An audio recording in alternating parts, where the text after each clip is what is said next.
Well, good day and welcome to another edition of Crapper. Today with Mr. Peter Turner. Greet the people, Peter. Yeah, another different combination, you and me. Never done this one before, Tim. That's right. And yes, that's me, Tim Appleton, the other presenter. Sean was going to come for this session, but he's got COVID. Ah, Right. So get well soon, Sean. We're rooting for your son. for your son. Rooting for your son. Um, yeah, so you're stuck with Peter and my pithy comments today. That's pithy with a TH, not a double S. Um, Yes. and so when we did, let me just introduce the theme. So when we did our 70s bands, UK 70s bands ranking, a couple of us had Pink Floyd at number one, and one of us, I believe, had Pink Floyd at number two. That was me.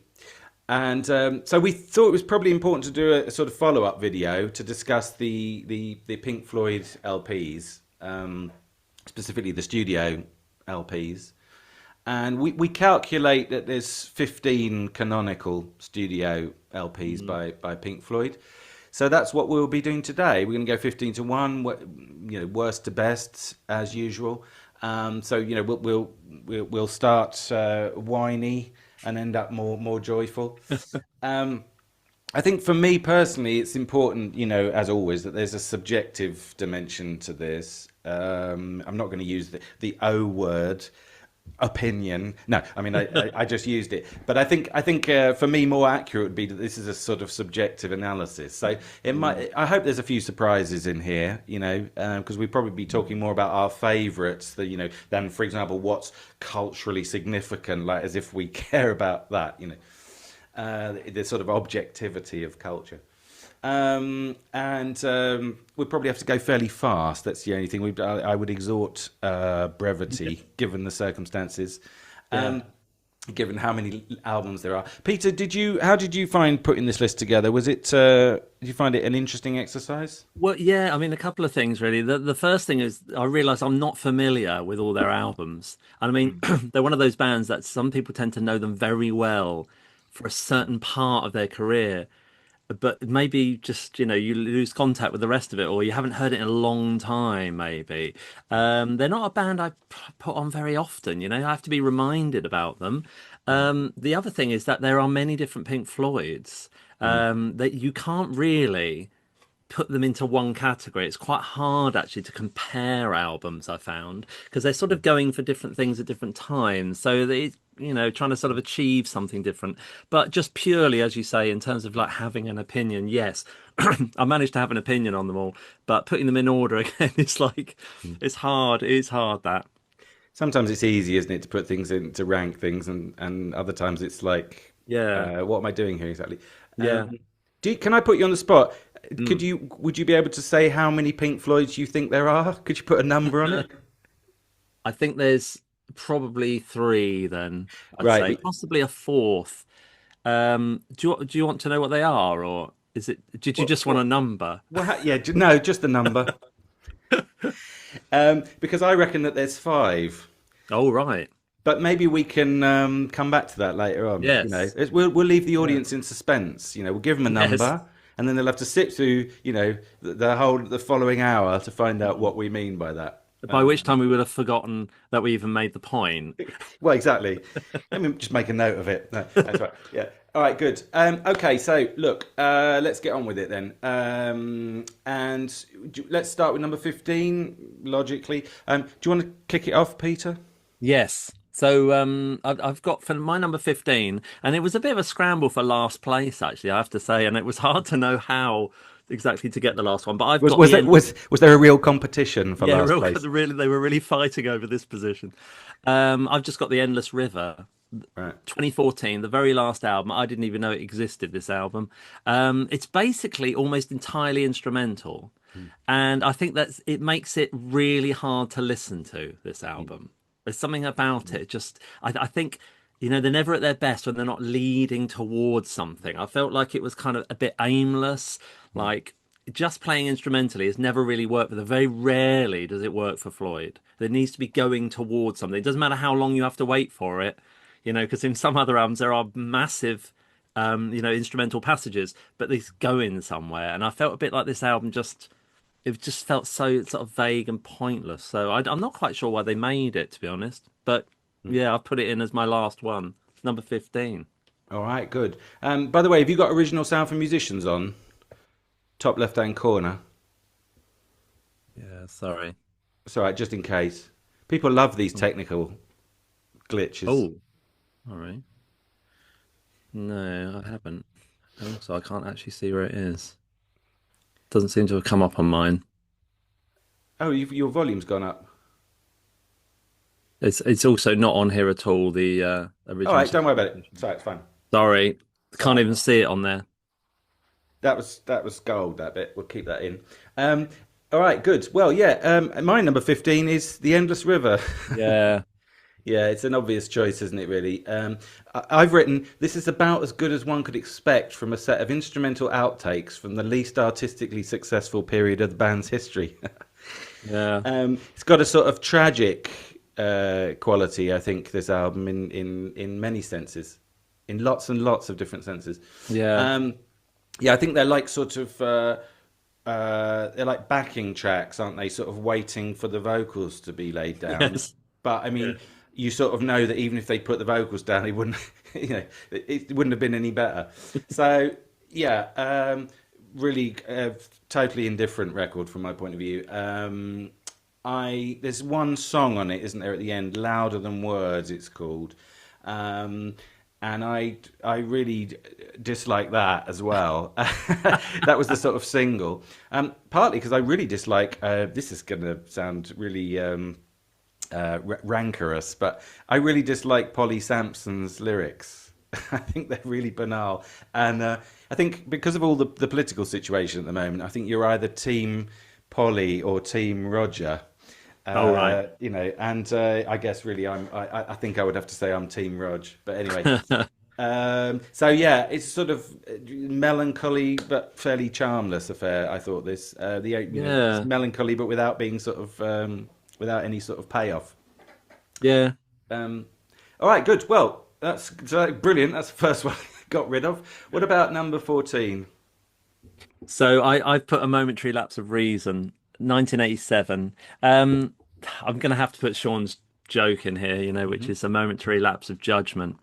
Would probably be a better title for this. I feel like it's, basically it's Gilmour led. You can always tell, can't you, who's sort of leading the way with these things. Yeah. Some really nice guitar work on it.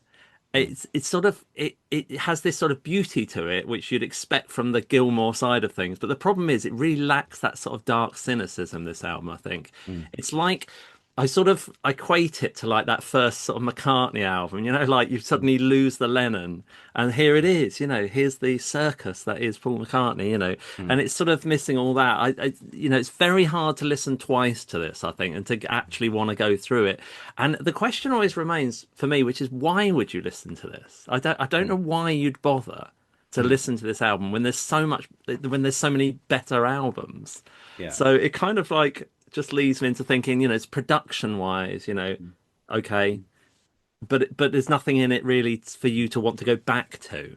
I think that's why I wouldn't listen to it. Is this an album that you listened to at the time, or are you having to like revisit it now?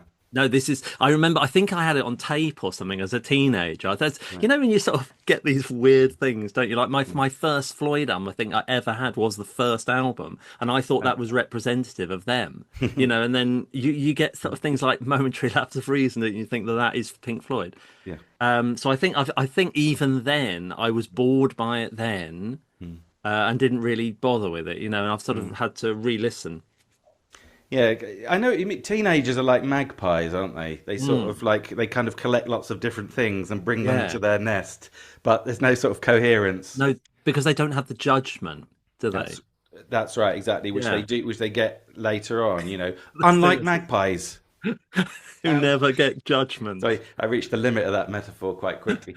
All right, good. Well, yes, I think that makes sense. I've gone with The Division Bell for number 14. I can see where this is all going. Yeah. Now, hate is a strong word, isn't it? But so let's just say I strongly dislike this album. I actually dislike it so much that I thought I was going to have to cancel the episode. There was a moment where I thought, because I like to listen to music sometimes like late at night, just as I'm sort of going to sleep and things. Yeah. And I kept falling asleep during this one. Right, Mm. it kept putting me to sleep, and I started to think, what if I never finish listening to this album? Will I have to sort of invent an opinion about it? Yeah, yeah. I don't actually hold.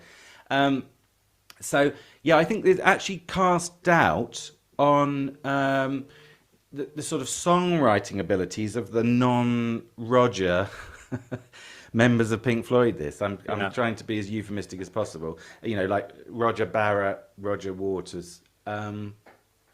Because it's to paraphrase Voltaire, this is the worst of all possible worlds, isn't it? This record. I think if you're going to do something new, which is presumably is what they're trying to do here, it's got to be new. You can't just copy your earlier sound, but do it worse. That's a disaster. That is a tragedy. Because I think there's not really any interesting song ideas here, as far as I can tell. Yeah.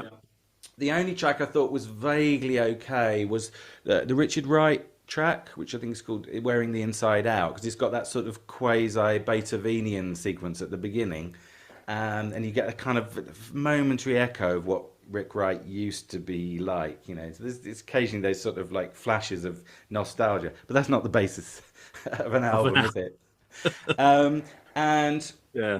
the last track is sort of High Hopes. It's called. It's got something about it which is kind of not completely awful, but I think it's just so. Again, it's got that melancholy thing, but without actually being interesting enough to sort of sustain it. And also, there's a bit in it where they ape Stairway to Heaven, the guitar sound in Stairway to Heaven. They do that bit in Stairway to Heaven just before the vocals come right at the end, where he goes da da da da, and then they do that over a similar chord sequence in the middle of this track, da da da da. And I thought, oh, that's Stairway to Heaven. But again, those moments are like, oh, this reminds me of a better track, by somebody else, Yeah. So that's not good, is it? All right, good. Well, enough said, I think, on that. Let's go to 13. What have you got at 13, Peter? So I've got More, which is the soundtrack album. Yeah. Again, completely new to me. I think this gets buried away, doesn't it? Because people maybe don't consider it to be, one of the albums worth talking about. Yeah. But it's a sort of transitional album, isn't it? Between that psychedelic stuff and the sort of, those earlier, more expansive prog tracks. I quite like, is it Cymbeline? Yeah. Green. Yeah, green is the colour. They sort of show those atmospherics, don't they? They're sort of starting to come in a bit. But again, it's like I don't think there's enough on it for it to be that interesting, this album. I just think there's a couple of bits that sort of intrigued me a bit. And also, it's just sort of in terms of the history of the band, it was more interesting, really, which was, it's like finding a sort of part of a journey that you didn't know existed, So I found that sort of interesting. Also, that they even fitted it in, actually, they're quite hard working like that, I suppose. Just sort of, they've seen what they're about to do, but they're going to quickly do this as well, But there wasn't enough on it to sort of sustain it, really. But it's sort of interesting as a transitional thing, I thought. Yeah, that's fair enough. I've put that one slightly higher. Let's go to. I won't give any spoilers. So my 13 is A Momentary Lapse of Reason. Right. I was going to do a joke, but you've already done it. Sorry. It's all right. No, it's fine. I was going to say, do you want to hear the joke? If it's different to my one. Well, it's slightly different, yeah. So I'll do it now, okay? Yes. Here we go. Okay, here we go then. A Momentary Lapse of Reason, quite. Yeah, well done. You had two characters in yours. Yes, that's right. Possibly. That's right. It was a sort of dialogical joke. We can put the bad joke jingle into the podcast at that point. Yeah. So I think this is another sort of simulacrum of a Pink Floyd album, in the Plato sense of the word. The only thing is that this time I think it's a slightly better simulacrum than Division Bell. I mean, along the same lines, Waters called it a clever forgery, which I think is basically quite, the Platonic Yes. motif. Yeah. I think is it cynical, this album? I mean, I wouldn't say that, but CBS apparently wanted a new album, so Yeah. Gilmore and Mason obliged, Why? I mean, I don't know why. Mm. To make some money. I mean, to make money to sort of smite Roger. I think probably when Roger said, you're not Yeah. going to be able to do it, that probably spurred them on. But I think actually this was probably going to be a Gilmore solo album, which they just Yeah. kind of, sort of sublimated into a Pink Floyd album in order to, because it was just too easy to do it, really. Yeah. Um, I think the best thing you can say about this, unlike Division Bell, is I think at least it's got a sort of a more diverse set of sounds and sort of production Right. Yeah. techniques, right? But I think the songs are still pretty shite.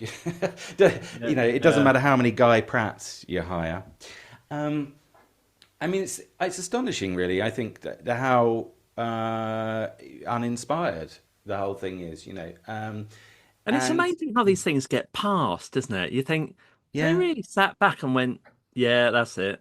Yeah, that's right. That's right. I mean, there's sometimes, like you hear stories about great bands like the Beach Boys or whatever, Mm. and they would do a new album, and then the record company sometimes would send it back to them and say, "This isn't good enough. You need to do like." Yeah. And in retrospect, the sort of critical opinion always says, "Well, that's terrible that the record company did that. Who's in control here, the artist or the record company?" But sometimes you think actually the record company were right. And so I feel a bit like that about what you were saying. Like they should have just record company should have just gone, "Yeah, you need to do some some better Could we stuff." redo the whole record? That's right. I remember seeing I think All That Remains. I was going to say I don't know the songs here. All that remains really of the original, the earlier Floyd is the sound. Yeah. As you were saying. Mm. I remember, but it's nothing sort of nutritious in it. I mean, I remember seeing a philosopher in a public conference in Essex talking about like an onion. He said if you peel away the layers of, he was talking about being. He said if you Mm. peel away the layers of an onion, if you peel away enough layers, you've got nothing left, right? He said except the smell on your fingers. Basically, Mm. he was making a kind of like philosophical argument about this, and it's a sort of Cartesian argument, I suppose. But yeah, that's how I feel about this album. There's nothing left but the smell. Right. Even the conceptual pieces here are quite shallow. Dogs of War and A New Machine. They sort of seem Yeah. to be trying to copy Roger Waters' sort of jaundiced view of the world, but Yeah. not quite pulling it off. Yeah. So anyway, yeah. Again, I think I've said enough bad things about that. Yeah. So let's move on to number 12. What have you got at 12, Peter? Well, I feel like we're rounding things up here, but because I've got the Division Bell at 12, which I Right. mean, I'm not a fan. I know it was really popular, this Mm, album. It was like a rebirth almost, wasn't it? mm, I mean, if mm, you think about like that that sort of generation, which is really our generation, that yeah, sort of yeah. early 20s. Mm, Oh, Pink Floyd, mm, this is it, mm, they're mm, back. mm, Or, have you heard their stuff? This is the new stuff. It's kind yeah. of like discovering it, isn't there? There's Mm, a certain gap, isn't there, between things that people discover and their age is about yeah. 20-ish, something like that. Yeah. And so, this Mm, album was really big. I mean, it's in a way though, it is doing the right things. This album, mm, when you listen mm, to it, it is doing technically what it should be doing, which is the mm, production is really good on this album. mhm, I do think it sounds glorious. mhm, It's got that expansive idea, sort mm, of, ideas running through it. mhm, So everything seems to be like Floyd in nature. But the mhm, problem is that it hasn't got any good tunes, mm, and that is the central flaw of the album, is that mm, there's just, it's like all surface. It's mm, like an amazing, sort of someone's, mm. done something amazing with the sound, and they've sort of thought about how they got the tracks want to sort of build, but they've forgotten to actually put the tunes in, so therefore it It's isn't interesting to listen to. it's all smell. Yeah, it's just nothing. There's no onion to eat. It's all gone. So That's right. that for me kills it. I Mm. don't care how well it's produced. No, I'm I really know. not that interested in that. It's just that it does Mm. not have the tunes. An anecdote has occurred to me. I know we said we wouldn't Yeah. do anecdotes for reasons of time, but when Mm. we were at college, because you said Yeah. this was our generation, year one, you and me started a band, didn't we? With Mm. Sean, and we started Yeah. playing around things. We thought what we really need is a keyboard player, and then suddenly in the second year, like I'd gone away on a holiday and I came back and I went to see you, I think, and you said you're never going to believe it. There's a keyboard player in the first year. We were in our second year, and so we were Yeah. like, "Oh, brilliant! That's this is like we're blessed or something." And it pretty quickly it fell apart. It was obviously wasn't going to join our band No. for various reasons. But one of them was that when I knew it all started to go wrong when I went to see him. We were chatting about our influences and stuff, and he said my Yeah. favourite album is The Division Bell by Pink Floyd. I thought, oh right, great, yeah, That's great news. that's great news. Tell me what it is on that album that you like. Pinpoint it. Exactly, exactly. Anyway, all right, good. So that was 12, wasn't it? I think. Mm. Yes. Okay. So my 12 is obscured by clouds. Right. Now I know that some people kind of really dig this album. I think Sean is one of them actually, but I won't speak for him. Yeah, I don't really like this album very much. I think it's got one or two nice moments. I suppose it's quite sort of atmospheric in places. Yeah. I mean, I guess it was probably it might have worked as a soundtrack, right? Um, the problem is that in order to test that hypothesis, we would have to watch the Barbet Schroeder film, which personally I'm not prepared to do. Um, it's quite a bit more light-hearted than some of their other stuff. I Yeah. think this album, it's more American sort of influences. I think a bit more bluesy in places. I do like and I do like sort of one or two of the moments. Like there's a nice, very emblematic Floydy part where they in Childhood's End, I think it's called, where they have a pulse and they come in playing along with it. The band comes in playing along with it, which is kind of Dark Side of the Moonish. Well, Um, yeah, but I think that, and I like the track "Free For" because I think there's a nice bit of Watersism there, and I think really that's the thing is that when Roger Waters is doing a track and he's taking the lead and he's doing the words and singing it, I think that you think, well, okay, so this might not be musically that interesting, but there's a sort of concept to it. There's a theme, and he's saying something interesting. yeah. Also, his voice is quite expressive and things. So I appreciated that bit. But I think that generally, they're sort of treading water here, although, Yeah. doesn't really matter too much because, as I say, it's a soundtrack album, and I think it's probably a good opportunity for them to just sort of kick back, and sort of try a few things, Yeah. which then will sort of produce something more interesting later on. But as a Yeah. product in itself, I think it holds limited interest, Mm. has Yeah. limited interest. All right, so number 11 then, if you Well, will. that for me is the same for me, which is obscured by clouds.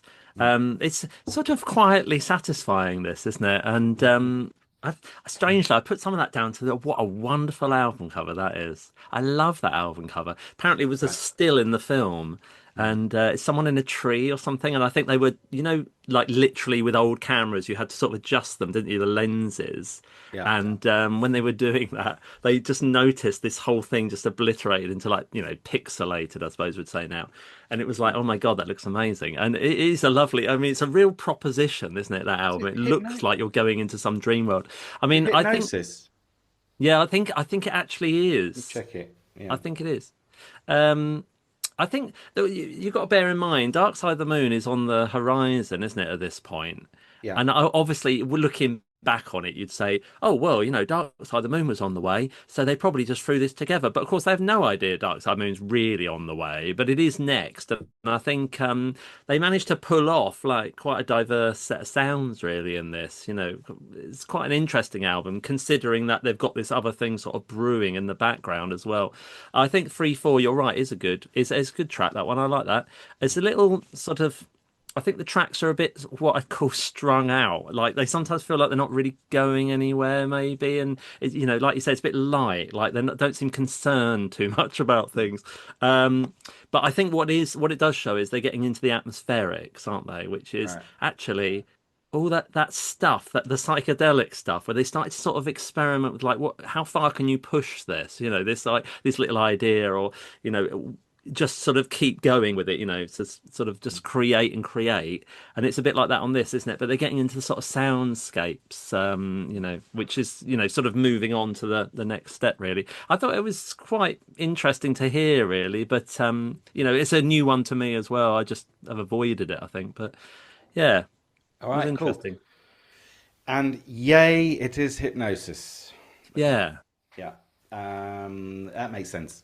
If it's a good cover, you know it's probably Hipgnosis that I, did it. I think it takes judgment, doesn't it, to see that and go, oh, that's a good album cover. Because Yeah, nowadays you can make anything, can't you? yeah, yeah, yeah. Just make anything. Whereas then it's like, these things, accidents, great ideas, you kind of, Mm. I don't know, they were kind of having to make these things, weren't they, more? I know what you mean. Yes, they were quite sort of quite an undertaking, weren't they? Some of their covers. I remember them Oh, talking God. about was it Houses of the Holy? Yeah, Yeah. the Led Zeppelin album and how they did that cover. It took them ages, and they had to go somewhere and have all the kids there and I photograph know. it. I mean, it doesn't even look real, does it? I mean, they've turned it I into know. something that just looks like a piece of art. It doesn't even look like That's real right. people. That's right. That's right. Um, all right. Good. Okay. Yeah. Good. Well, look. My number 11. I think we might be sort of tied at this point. Yeah. Not in each position, but like overall, because my number 11 is more. Oh, well, I think we've done them. Yeah. Yes, I think we've done the first five all together. So more, I think, yeah, it's got some really nice tracks on it. I think this one. Again, it's a soundtrack, so you it's not all doesn't all have to be, epically good pop music or whatever. But I do, yeah, I think some of the tracks are really nice on this. I like Cirrus Minor. I think the Nile song is pretty cool. I really like Green is the Color. Which they used to do live, I think, and then it used to flow into Careful with the Axe, Eugene, Oh, in a right. relative minor key. Yeah. And so, yeah, and Cymbeline, I think, yeah, is really nice tune. It's sort of unusually songish, isn't it, for them? Yes. Hmm. But yeah, I think it's got some sort of, just sort of boring atmospheric stuff on it as well. I mean, I actually think, like, I think most of the sort of atmospheric stuff is on side two, actually. And I sometimes wonder, I do that thought experiment of if I'd been there in the 70s when it came out, would I have actually bothered to turn the record over? I think the thing was that records used to be quite expensive, didn't they? So people had to invest money in them, Yeah. and then you felt like you probably had this experience I did as a kid. You felt like you had to actually spend time listening to them, even if you didn't like them, just because like you'd already laid out the money for them. Yeah. Whereas now it's much more because everything's online. It's like, oh, do I like this? No, that's the end of that. Um, Yeah. there's nothing invested in it. No. But yeah, I think you're right in what you say about. I think these soundtrack albums, both Obscured by Clouds and more, they're sort of slight preparations for what are coming next, aren't they? Amagama in the case of More, and Dark Side of the Moon in the case of Obscured by Clouds. So these are like breathers, really. But as I say, they are in the canon, so Yeah. we had to discuss them a bit. All right, good. So number 10 then. So I've got for my number 10 the final cut, Right. which is kind of, I mean, given the title, it kind of is like the final thing, isn't it? I mean, Mm. and the way that we've spoken about the albums that come afterwards, this is it actually. Yeah. This is where it sort of, crashes to an end, I think. Yeah. I like the album cover as well. It's sort of stitched, isn't it? I'd never Mm. noticed that before, but it's like a uniform or something like that, isn't it? I think I it's don't know. is it a military reference? Another military reference Yet another from military. the waters. Yeah. What's great is because of the without sort of anticipating, what we're about to talk about as well, which is it's like when you get to the end of the 70s or you get to 1980, they have done something so amazing. It's very hard. It's like they should have split, shouldn't they? Mm, Completely. mm, Because following on from that is incredibly difficult. But this at least has got that last sort of, it's like a dying cry of Waters, isn't it? He's so angry, mm, after like the wall and this, but it's an exhausting album. I mean, you really have to buy into it, don't you? This, I think, mm, because it's just so embittered and his voice matches everything so well. And mm. I think it's like that can be quite hard work, but it is political. It's really charged. And the album does lack that Gilmore side. I mean, we were saying earlier, it's like, oh my God, Gilmore, where's the Waters? I feel a bit like that here as well as where is Gilmore then? Because we could really do with him on this album a bit more of it. It's like another solo album, by Roger Waters. It's like Yeah. the opposite of, the Momentary Lapse, really. They're like sort of opposite attempts, I think, this one.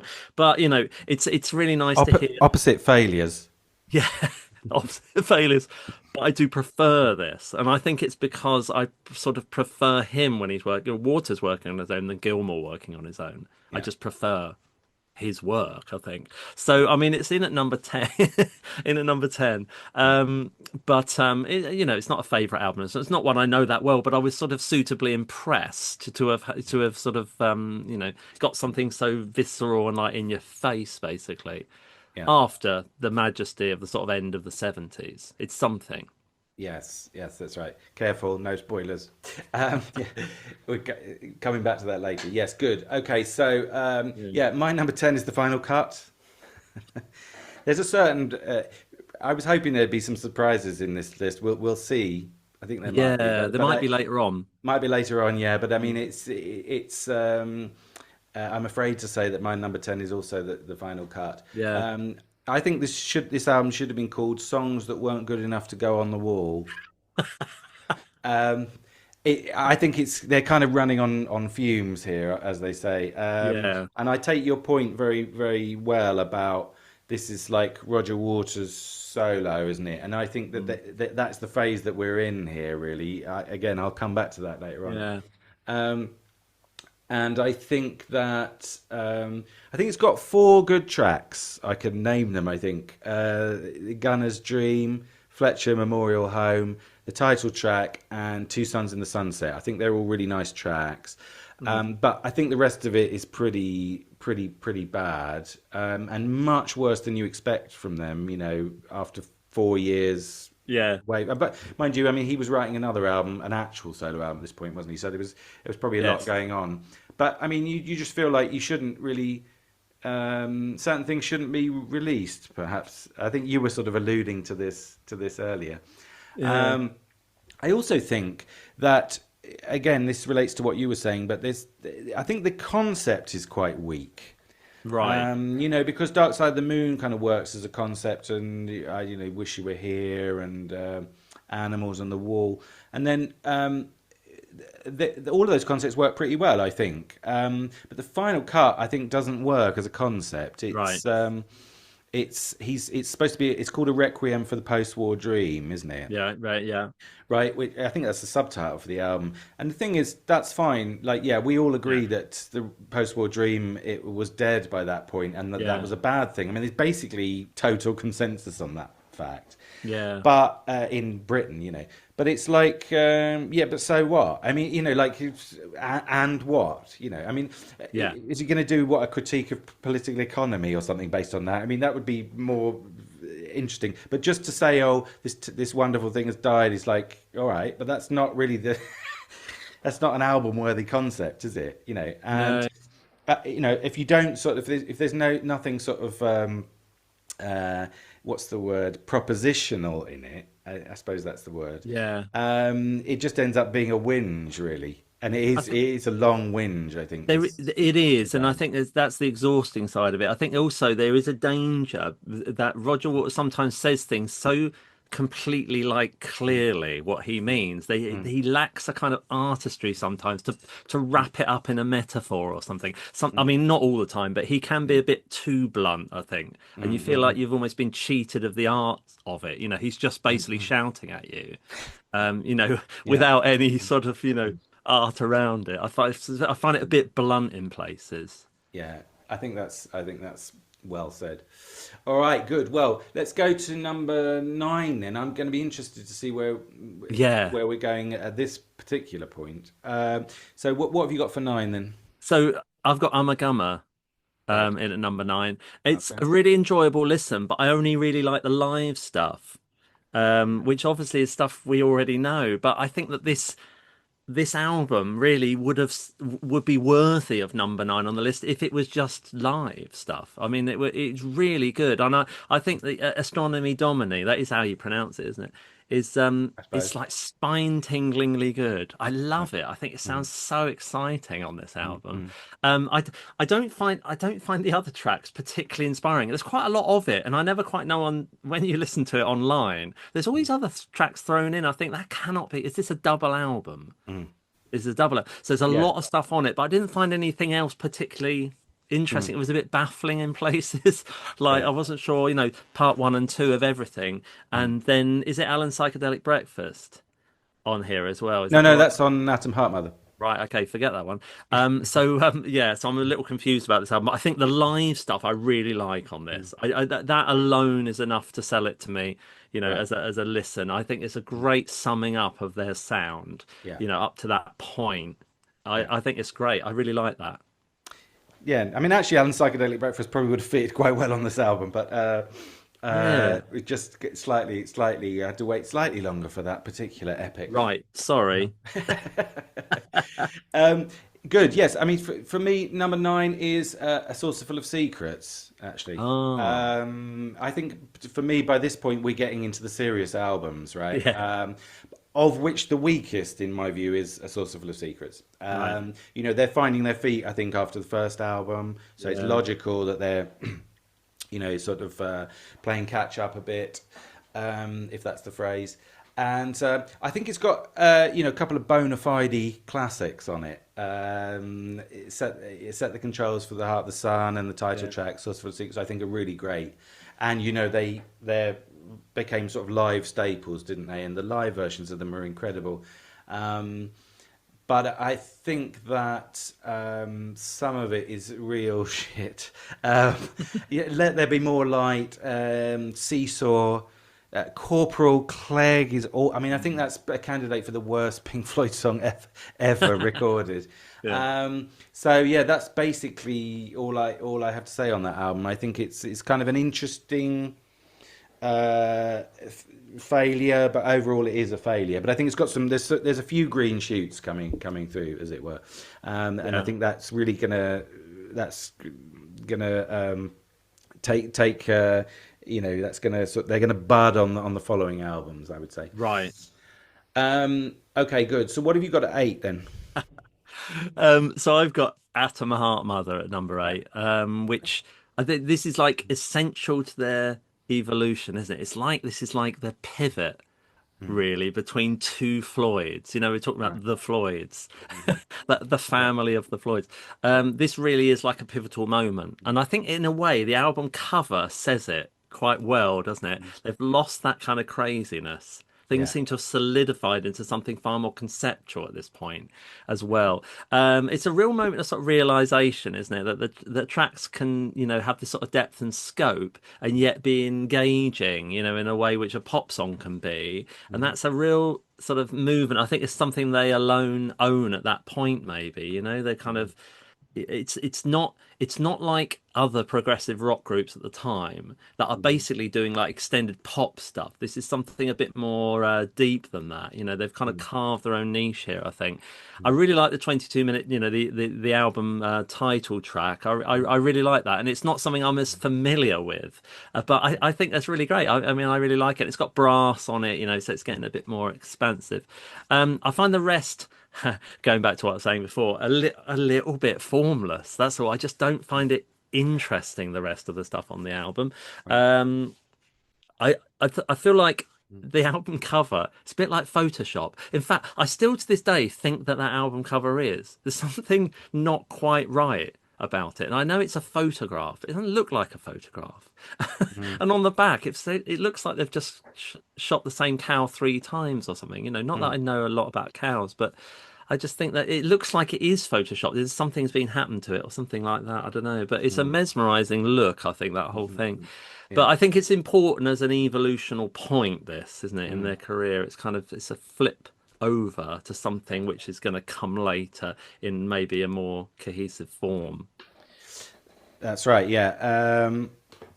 I'm going to have to button my lip, I'm afraid, because I'm going to come back to this album later on. Yeah, but I know what you mean Yeah. about the cover. It's interesting. It's like it's almost like what's it called? Hyperrealism. I mean, Yeah. it's like at what artistic level are we working here? Because is this we know that it's a real photo because that's how Yeah. hypnosis works. They as you said before, they really like construct things, in reality, as it were, in it's sort of empirical reality. But would it have worked this if it had been photoshopped?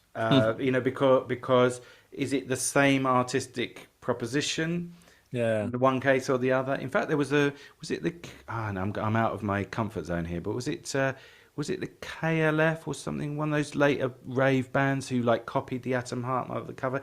It was Oh, and right. photoshopped it, I think, and so like Right. that actually that's a very apt topic. But anyway, let's not get. Mm.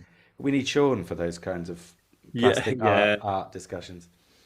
Um, but yeah, okay, great. That's interesting. Yes, and I would make a little note of your point that this is like sort of culminating, because I said before that I think there's Yeah. five Floyds, and I think this is the culminating album of like the second Floyd.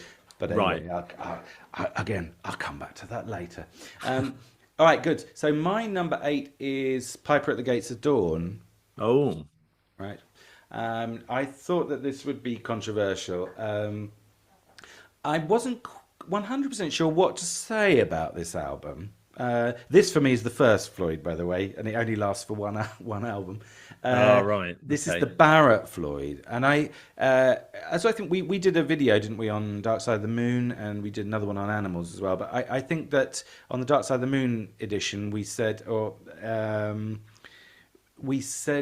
that this was for a lot of people in Britain. This was like their only album or their best Yeah. album, and we said that we thought it was all right, but that's just part of the story.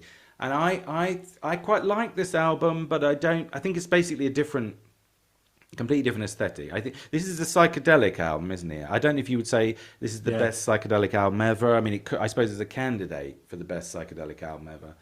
Um, I think it's certainly one of the most characteristic psychedelic albums Mm. because Barrett is the sort of paradigmatic psychedelic artist, isn't he?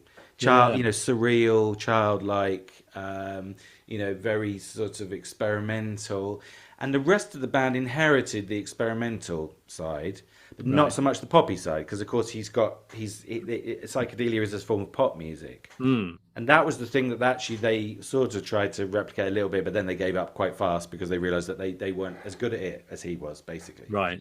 Um, but so I think, but this is a sort of, for me, this is a sort of transitory album in the sense that it was this, and then they were on to something else, and everything that comes after is really the stuff that I'm interested in. So I think I like bits of it, and I appreciate Barrett as an artist, but this isn't obviously my favourite No. period of the band, and I think there's a sort of after this they go from psychedelia more to sort of prog rock or art rock, Mm. and that's a big transition, and there are some seeds of that second one or two seeds of that second period in this album.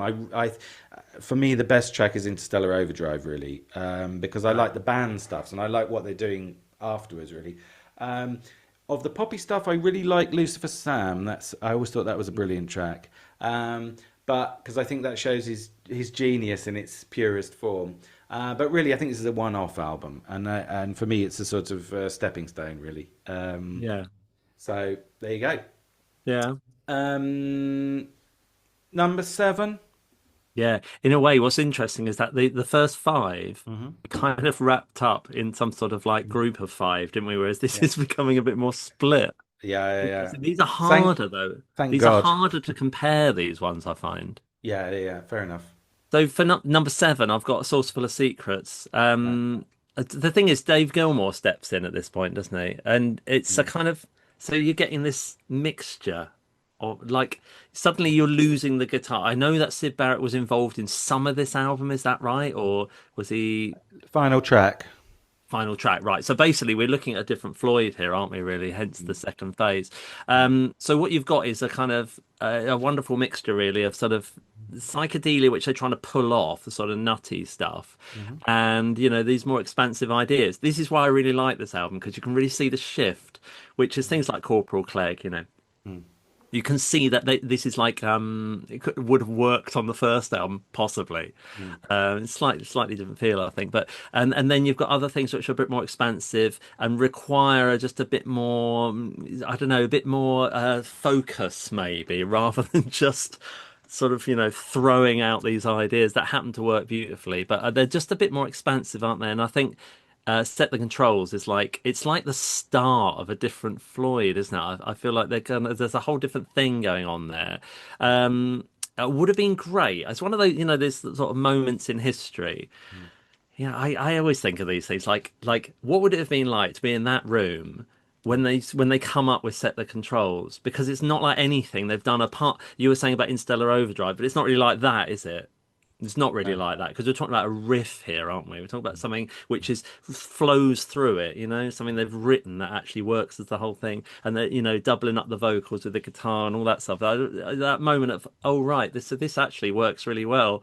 Mm. Yeah, but it's different. It's a different thing. It's more ambitious. It's sort of it breaks free of that first album. Now I know what you mean about Sauce Full of Secrets. It's a bit take it now and again. It's sort of okay, isn't it? And then some parts of it isn't. But I think as a whole, it is an interesting album because I think that, as we sometimes say, those bigger tracks, the more interesting tracks, they sort of make the album work because the other ones are fairly short and are gone fairly quickly, I know. Mm. And so you can kind of put up with them, I think, in order for the rest of the album to sort of, for Mm. it to work. Also, I love the cover as well. Right, yeah, another nice cover. Yeah. They're good at they're getting good at packaging things, aren't they? Pink Floyd. I like the idea of them saying, yeah, we love the album cover, but you have to be on it. Is that right? And they said, really? And they put a tiny little picture of the band on the front, like a sort of legal framework. Yeah, Oh no, you yeah. have to be on it. Yes, yes, yes. Band members must be present on all album Yes, covers. at all times. Clause 5B. I'd forgotten that story. All right, good. So my number seven is Amagama. Mm, I really like this album actually. I think this is their most experimental mm. album. I'm thinking about the studio sides 3 and 4. I think the live album's great. You're right, for sides 1 and 2. But I really like sides 3 and 4 as well. Um, Pink Floyd is sometimes thought of as a sort of mainstream band, Yeah. but I mean, this almost sounds like Stockhausen or Cage, at certain points.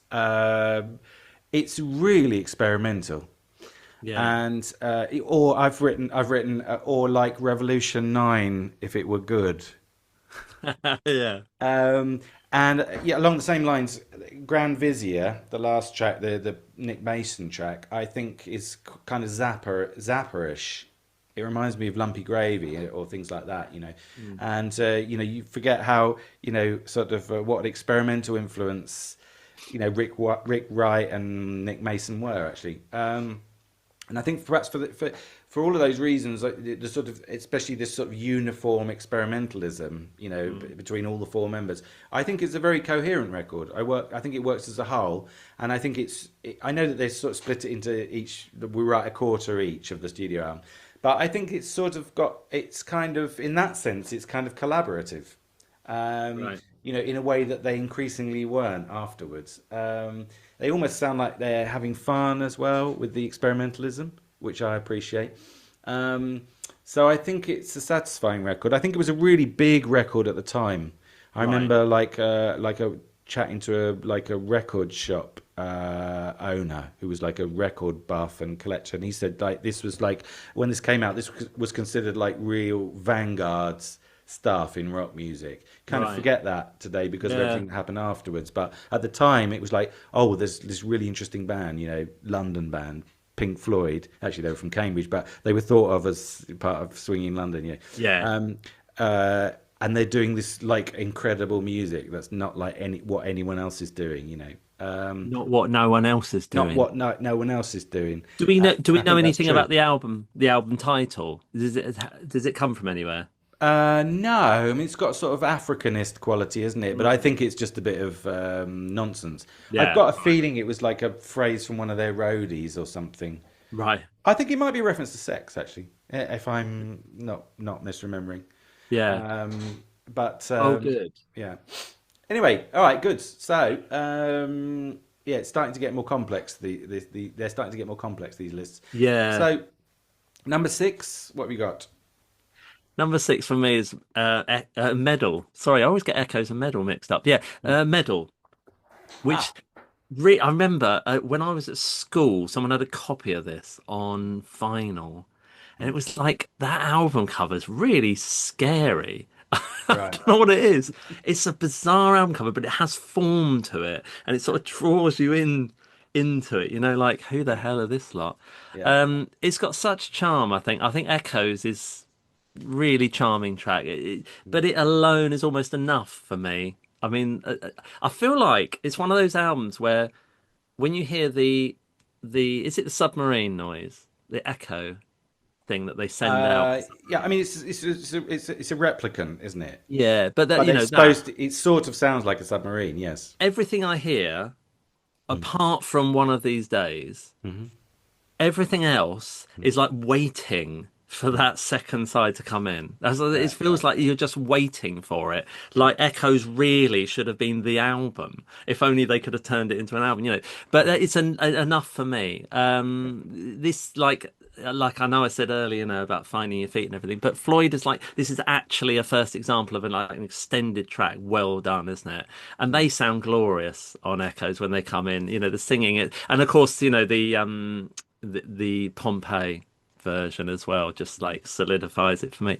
Mm. However, One of These Days is still like the most shocking thing I think they ever recorded. There's something about that. Why? It's Why? shocking as in really like scary. Not Mm. just the voice at the start, I Mm. think, and also those drums. Mm. What is it about those cymbals? What have Mm. they done to record those? He sounds incredible, Nick Mason, on that. There's Mm. something really exhilarating about that track, which Mm. then falls apart, doesn't it? It sort of it falls away, and you don't really get that exhilaration until you get to Echoes, I don't think, Mm. after that. Not really. It's like they've it feels like the rest of the album has come from a different period. They've just sort of moved some songs along from maybe the year before or something and put them Yeah. into this album, but really they don't suit this album. Right. But yeah, I do think I still think One of These Days is one of their best tracks ever. Right. Interesting. Um, okay. Well, look, my number six is Medal. Without further ado, Oh, right. I mean, I was slightly worried that when we were doing this, when I was doing this listing, because I thought we might get to the point. This is when I thought it was going to be three of us. I thought we might get to the point where it will be just a question of like, right, so which order did you put the '70s albums in, basically? Yeah.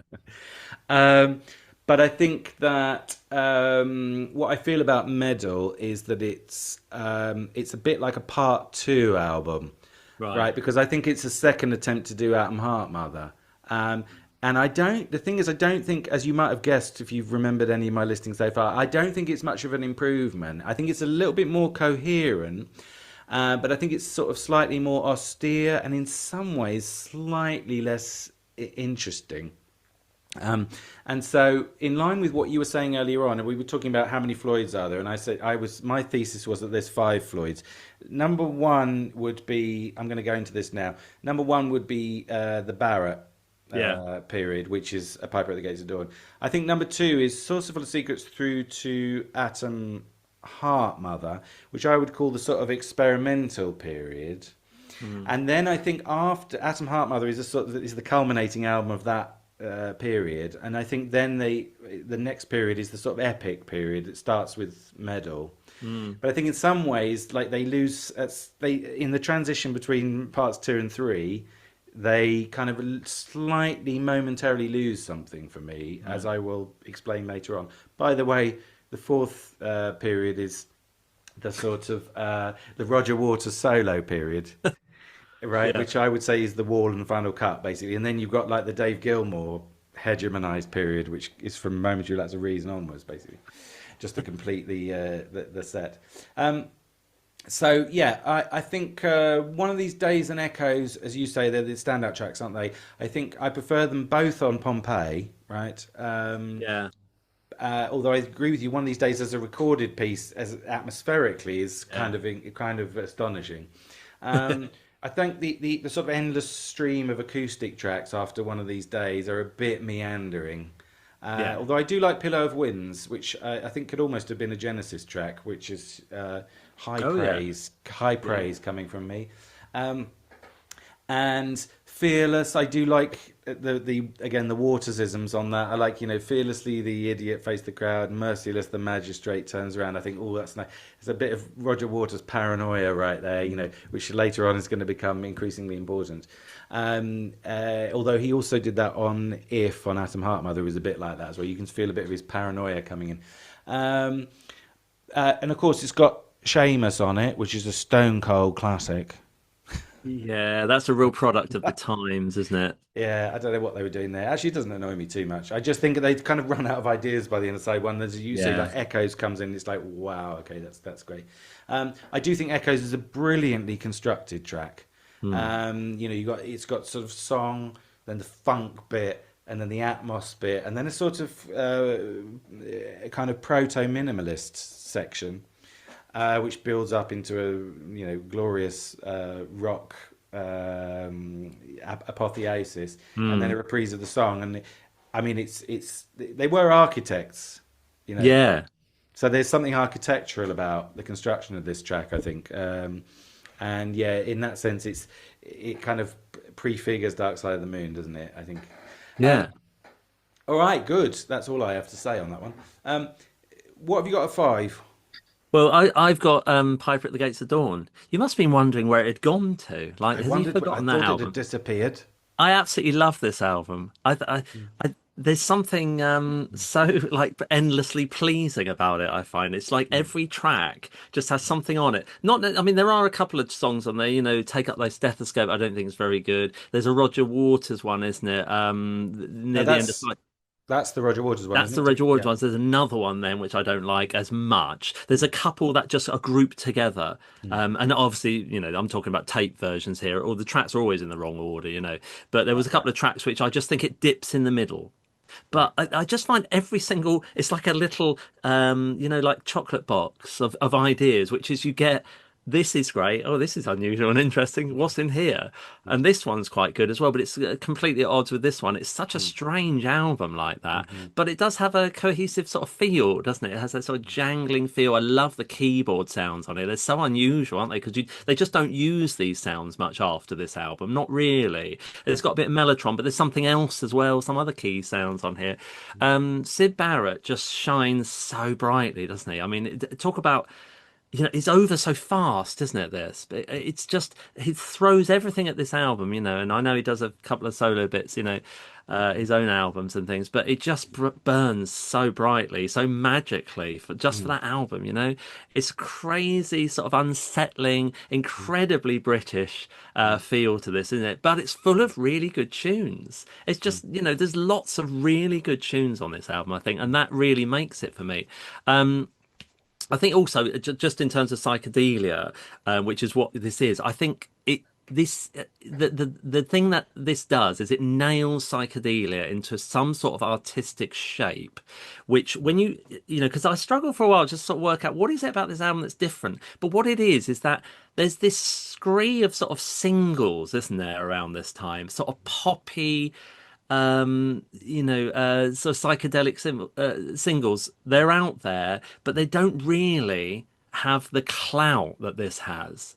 They just don't. They don't. It's like they don't take psychedelia seriously. It's all a bit too wishy-washy. It's too appealing. Basically, it's not radical. Whereas what Pink Floyd do is they put down these tracks which are genuinely psychedelic, and none of them could have been singles. Not really. I don't think any of them would have made it as a single. Shoot me down. I'm sure one of them was, but really, they're doing psychedelia like properly. This is like the best psychedelic album of '67, I think. Well, actually, yeah, their singles weren't on the album, were they? I mean, Arnold Lane and See Emily Play, They weren't present on this album, Imagine if they'd been on it as well. I mean, come on. Yeah. Of course, at this time, people didn't put singles on the albums No, in the one UK. In the done. UK, You had to wait for the Blue album or something. yeah, or like to listen to them on Spotify, like 40 years later, when they've got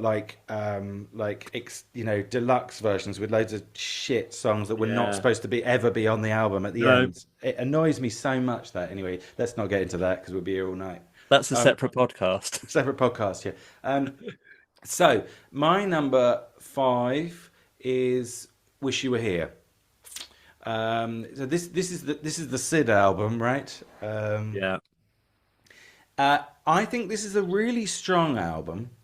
I think it's got really great ideas on it, but I think some of the ideas are slightly overstretched, and I think for that Right. reason it slightly bores me, and I don't play it that much, even though I really do think it's full of great ideas.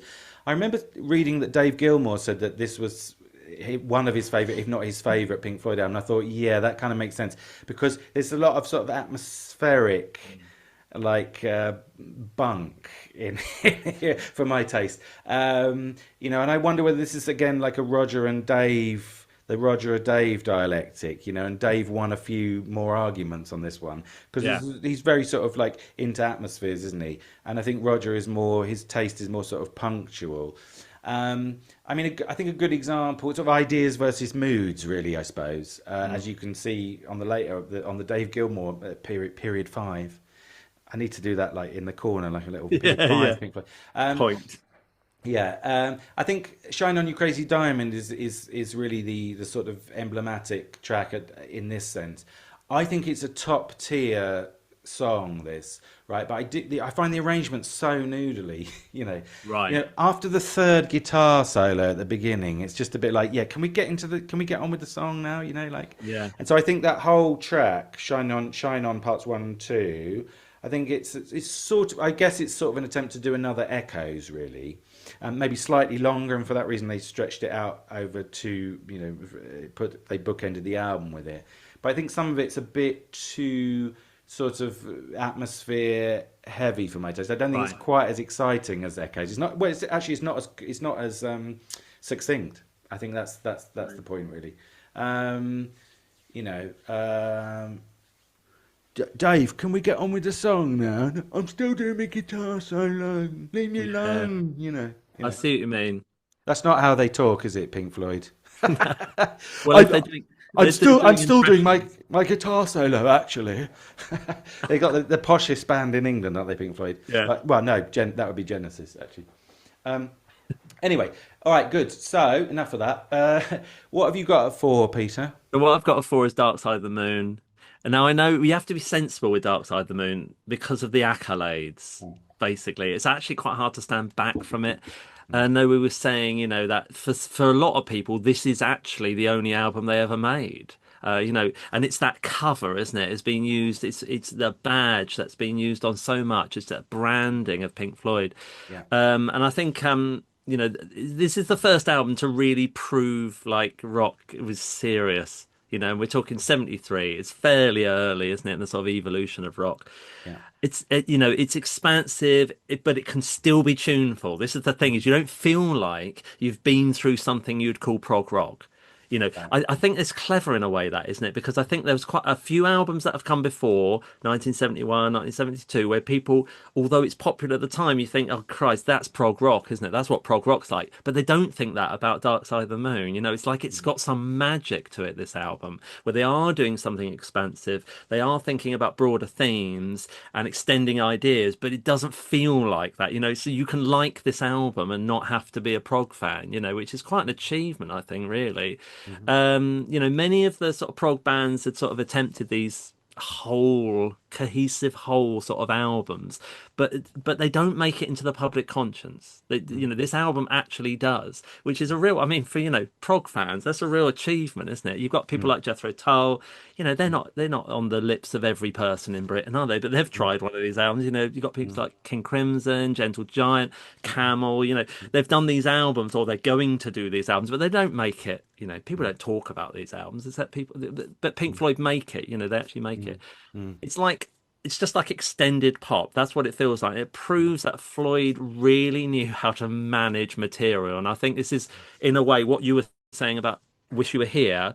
I kind of take slight, I feel slightly differently about that, which is they manage the material really well, don't they? They know these are the ideas and they construct it so well. You know, Yeah. it's not like they don't know what they're doing with it. It's like they're sort of architects of music, and I think this really proves it on this album.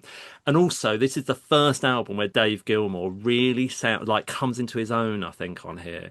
It's Mm. guitar work, but also he becomes like the voice of the band. You don't really feel that, I don't think, on any other album to this point, where Dave Gilmour feels like he is actually like the voice. Yeah. Because that's what you're hearing on this. A lot of the bits that are very well known is actually him, and he's become the singer Mm. suddenly, as well as this, wonderful guitar sound.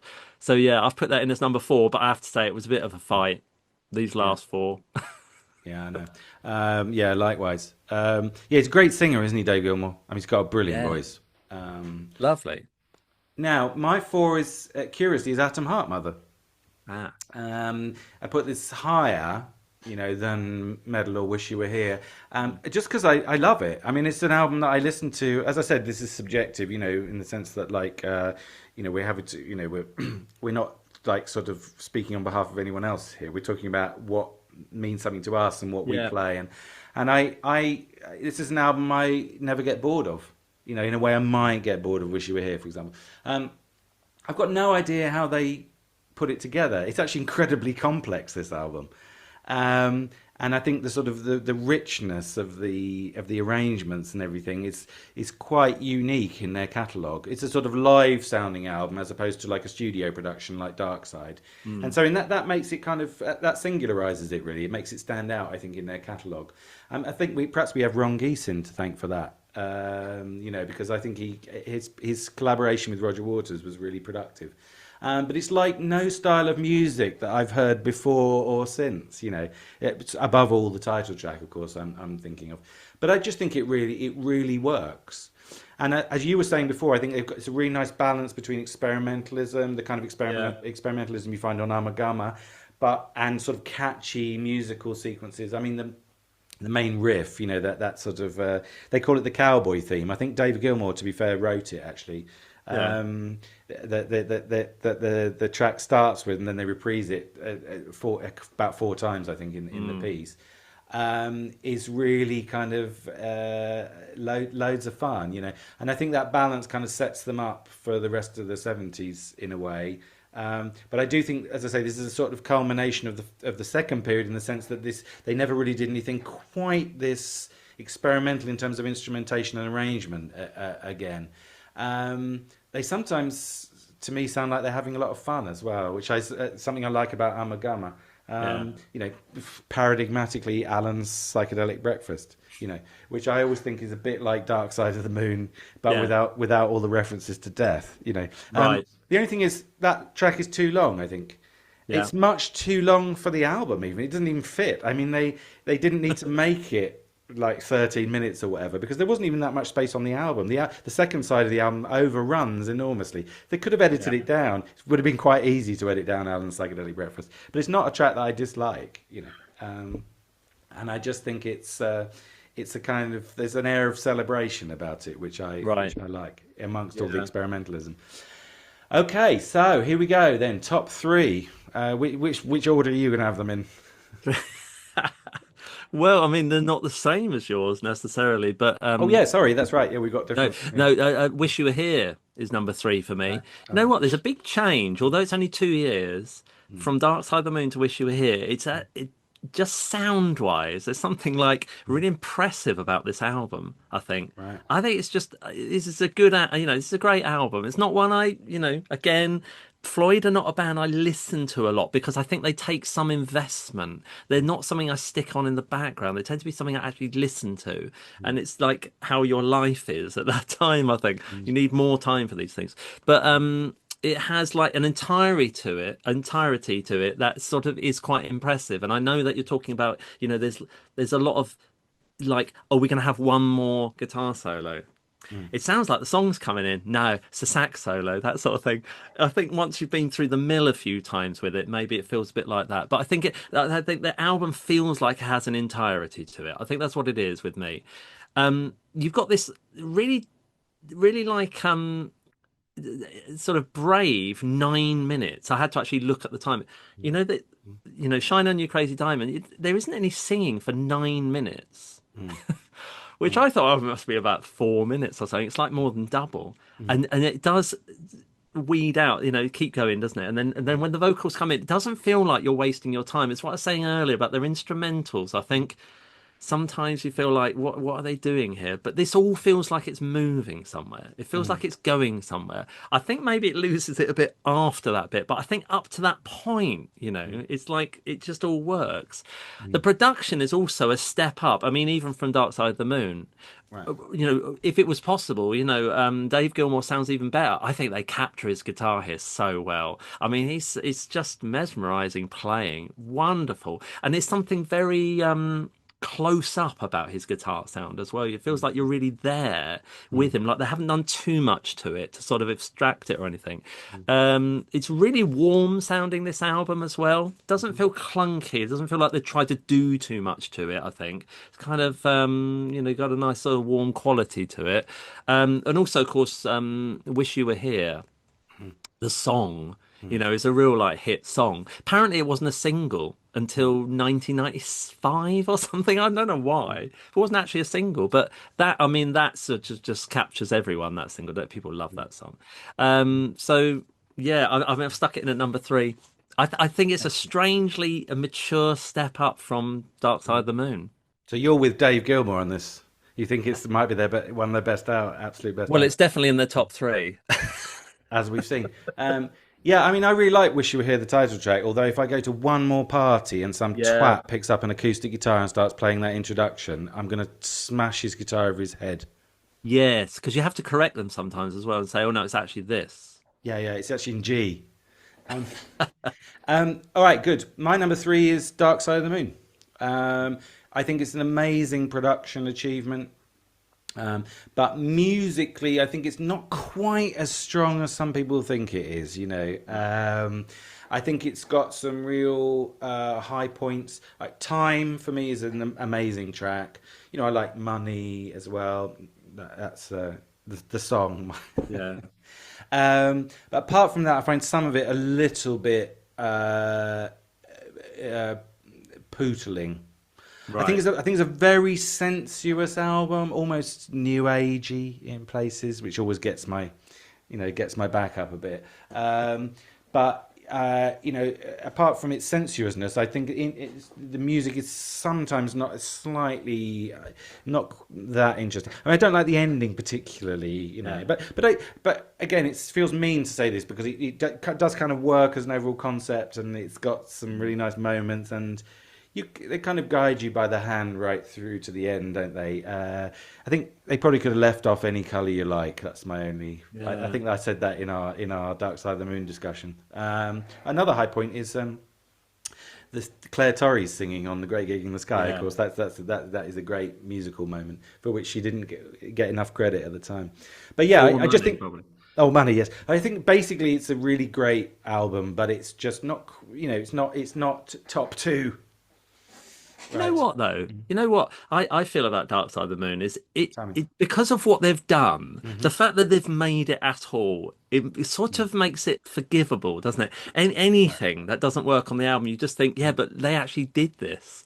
And there's Right. just nothing like it, is there? Up to Yeah. that point, it's like Mm. a real achievement, that album. You just think, well, So, whether you like it I or know what not you is mean. sort of irrelevant. The fact is it happened and this Mm. is what it is. It's kind Mm. of forgivable like that. That's right. But this is the difference between objectivity and subjectivity, isn't it? To talk about philosophy for a second, because Yeah. like objectively, this is an amazing achievement. But when you analyze it subjectively, it's like yes, but it doesn't all work, But No. yeah, culturally, it's a Yeah, monster. it This is. Yeah. album. Also, yeah, I mean, along the same lines, kudos for getting such a experimental music into so many homes. I mean, On the Run, Yeah. it's incredible, isn't it? It's a bit like Yeah. Revolution 9 by the Beatles. Like that, it's amazing that they managed to get that many people to have copies of this album, but with this even more. Yeah. Yeah. because compared to this, almost nobody bought the White Album. Yeah.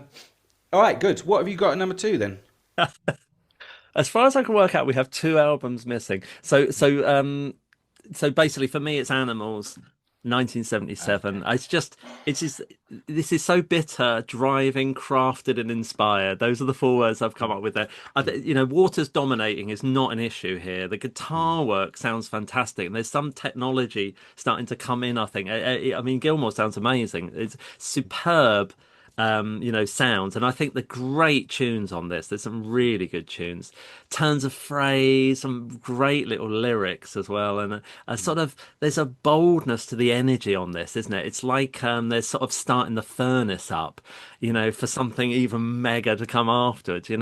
It's just born out of this anger. Of Battersea Power Station. Yeah, they may as well have lit the four chimneys. There's that much power. I think there was something I saw the other day where someone said, when you basically, good writing is like when you write something, you have to lose a part of yourself, and if you don't, you haven't done something artistic.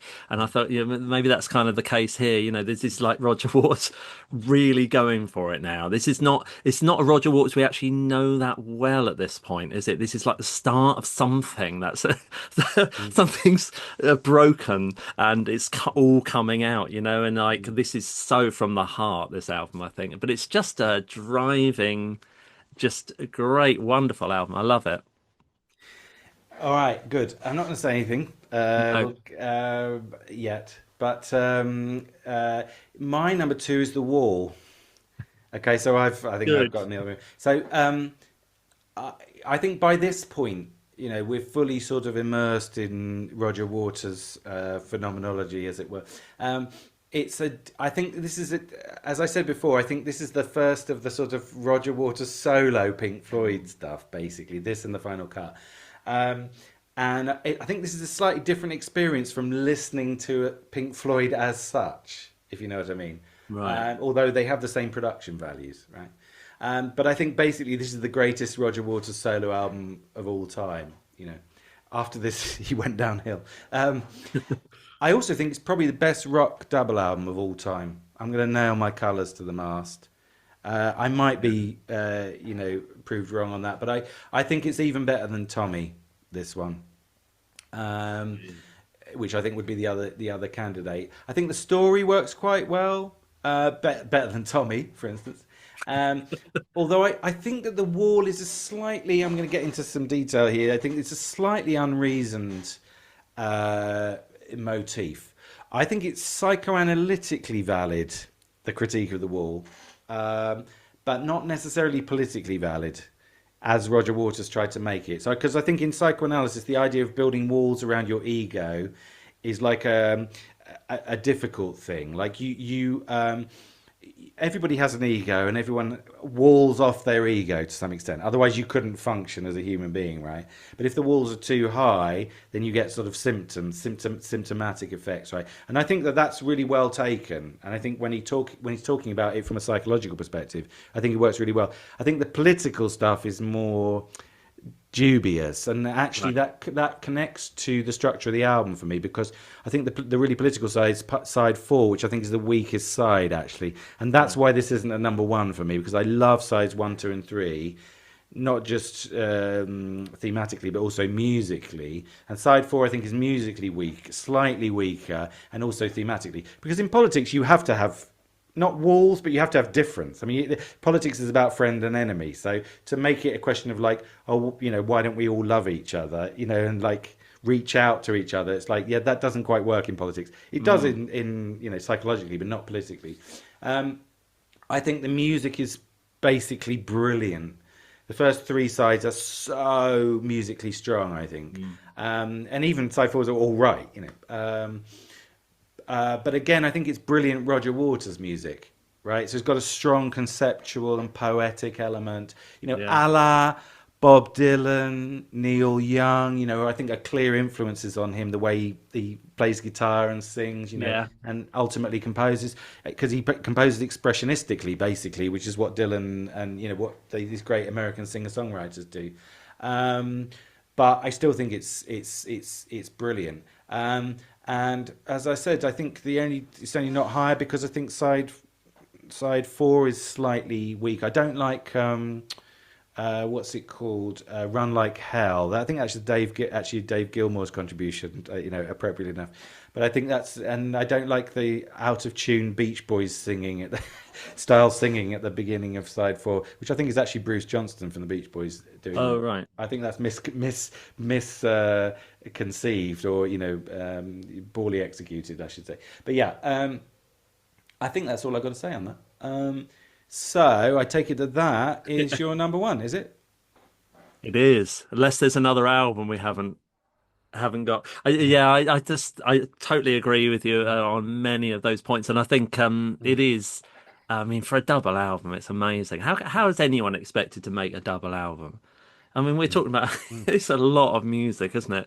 I just think this just got really good tunes on it. And I always sound like a simpleton when I say these things, but that's what you need. You've got to have good tunes. But alongside that, of course, is this is really well constructed, I think. It all makes sense. It's always leading somewhere. Parts are reprised. You feel like you're on a journey, it just makes, I think it makes a coherent double album. And I think that you're right that I think the material starts to slip away a little bit towards the end. um I mean, people know about the Wall, partly because of, the artistry involved, literally the art, actually, the Wall album cover, the stage show, that great idea, a brilliant idea of the bricks and everything, and the sort of inspiration from it, this incident at the Animals tour, spitting and all that stuff. But I mean, all of that stuff, despite all that, it really doesn't matter what it's about, actually, because it's just a really good album. I mean, it's just a brilliant piece of music, and it all hangs together. So although it's known for everything else, really it's the music that really counts here. I love the idea of the eternal loop, which is I always think at the start of the album comes in, doesn't it, unexplained, and it all makes sense at the end, which is it goes in an entire circle, which is great, adds to this psychology, doesn't it, of the sort of unbroken cycle of events. Like Finnegan's Wake by James Joyce. So it just goes It round. goes round, yeah, yeah. Yeah, I mean, Thick as a Brick, I always think is another example of one of those albums where the limitations of the album means they actually try to fade side two out, don't they? And sorry, side one out, and then side two comes in because they couldn't do anything else. You had to sort of imagine it was one thing. And here, it is a double album that's actually one thing. It's amazing. I mean, I know it's repeatedly said, it's really obvious, but Comfortably Numb is just like it's the absolute pinnacle of that Waters Gilmour partnership, isn't it? What a brilliant combination. I mean, it's literally minor and major, isn't it? It actually is just a perfect, and it's a wonderful song. But I think what really the thing that really pips it for me, apart from being, just a wonderful piece of music, and it draws you in, and you want to go back and listen to it, and it is quite dark, it is dark, is that the psychology part, the actual, it's well portrayed. I think it is well done. This isn't someone who's just thought, oh, we'll write something about being a rock star, and he's got problems, and he's really thought about this, and a song like Comfortably Numb is just a great portrayal of that as well. This sort of the idea of this album, which is what a lot of rock critics probably said at the time, probably still do, and especially when it was released, which is, punk sort of dying off, is that it's so bloated, it's so self-indulgent, it's complete, all that stuff, it's over the top, completely misses the point of the album. It doesn't matter about any of that stuff, who cares what any of those people think anyway? I think 1979, 1980 is a bad timing, though. It is bad timing because punk has come and gone, but there's a whole new phase of music coming in, isn't it? It's like they're completely out of sync with everything, aren't they, at that point? Like they start their career, don't they? Very much in the mode, and it sort of grows in the way you'd expect. But the Wall is like just sits alone. It's like, how does this relate to anything else that's going on around it? It really doesn't. You know, Yeah. there's no appetite for like the pre-punk thing. Punk has changed everything, you know. But Mm. I think this album is, you know, it stands alone, completely alone, but it's a majestic, wonderful thing. It's just a brilliant thing, but it's completely like separated from Mm. everything else around it. But Mm. I have to say, it's the one I would always go back to. Right. Well, if I can just take up the baton of your Yeah. final point, because I think that this, as I said, this is a sort of like the first of the Roger Waters solo albums for me, for Pink Floyd. Um, and what that means is that's why you're saying like it stands apart a little bit, and I think Mm. you're right about that. What that means is that my number one, which is Animals, according to this arbitrary schema that I've been promoting for most of this conversation, is the final Pink Floyd album. You know, Right. of the epic in the Yeah. classic period. You know, Mm. and I just think it benefits from that in a way that you were talking about with Comfortably Numb. It's like I think they're still kind of more or less working as a band, and I think Mm. it shows at least in the sort of production, the way the production kind of plays out. Even though a lot of the Mm. motifs and things are written by Waters. Um, and I think it's perfect. I think this is a perfect album. Which you don't get to say very often. But it's a perfect sort of perfectly written, perfectly programmed, perfect artistic production. I think I could never get bored of this album. Every time it Right. starts, I think, "Yep, here we go," and I'm in basically for the whole, 45 minutes or whatever it Yeah. is. I think it's a bit dark, but I think it's Mm. also, it's a misanthropic album a bit. But let's say it's a misanthropic masterpiece. I think it's Right. basically so aesthetically satisfying that I think they're allowed to do that. I just think they've hit a perfect seam of inspiration here, Yeah. and I love it, and I'm so glad that it exists. Yeah. I think also it's a reasonable length for an album, isn't it? Double Yeah, albums do mm, take some thought, don't they? You've got to sort of that's like right. if you're actually going to listen to a double album, that's quite a lot. 45 minutes is like a Mm. reasonable amount of music. That's right. Unless it is a really amazing double album like The Wall, in which case you could, really put it on and just listen to Yeah. the whole thing. I often put on The Wall and I sit through the whole thing, Mm. in a way that I wouldn't with. No, let's not go there. Let's not go there. All right. Well, thank you so much, Peter, for your representations. Yes. Um, those are our choices. Mm. Remember to tell us what yours are in the comments, and at least your number one album, if nothing else. And if you've enjoyed this, remember to like and subscribe. And we'll see you on the next edition of Crapper, which will be coming up next week, I think. So goodbye, good night, Peter. Good night, world. Good night, Tim. Fly away, Peter. Fly away, Paul. Okay, see everyone. See you on the next episode. Ta-ra.